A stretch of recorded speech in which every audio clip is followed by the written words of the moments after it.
I went to high school in Corpus Christi, Texas, but my father got real sick, so I had to quit high school in the 10th grade in order to make a living for my two little sisters and my mom and dad. As soon as my father got well, he wanted me to go back to school, and I said, no, I want to join the Army because they promised that I could get an education. So I joined the service at age 16. And my mother had to sign up so they would take me. Let's talk about your military career. So, where did you serve? I was in Germany from 1946 to 1951. I served as a guard at the Palace of Justice in Nuremberg, where the German war crimes were being adjudicated. Wow. We weren't allowed to talk to the prisoners, but we had to escort them to the cells and to the courtroom. Goering was one of the war criminals that was being tried next to Hitler. My job was to pick up this chaplain colonel every Sunday and drive him to the Palace of Justice so he could give a mass to 3 German war criminals who were Catholic. After that, I was sent to different places, Munich, Augsburg. I was in Frankfurt, Korea. Wow.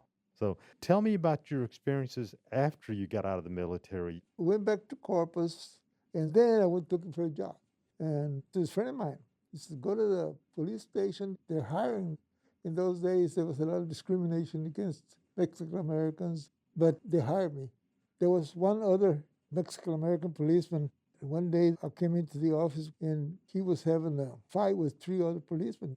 And the police captain was watching it, but he didn't interfere. And later, I said, why were they beating you up? He said, because I had tried to stop them from beating up the Mexican-American girl that they had picked up. I didn't want no part of that, so I got out of that. I got hired at the post office. I retired at 60 years old after 39 years. You take a lot of pride in community involvement. In fact, when I met you, I had just started working at AARP.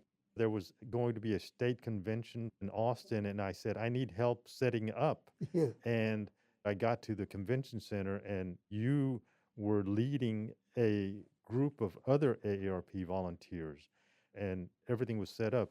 You continue to be an advocate, making sure that people get involved. So, thank you for the service to our country and to our community.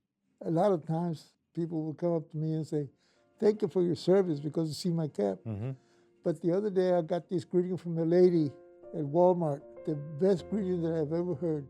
She said, welcome back home. And that really touched me.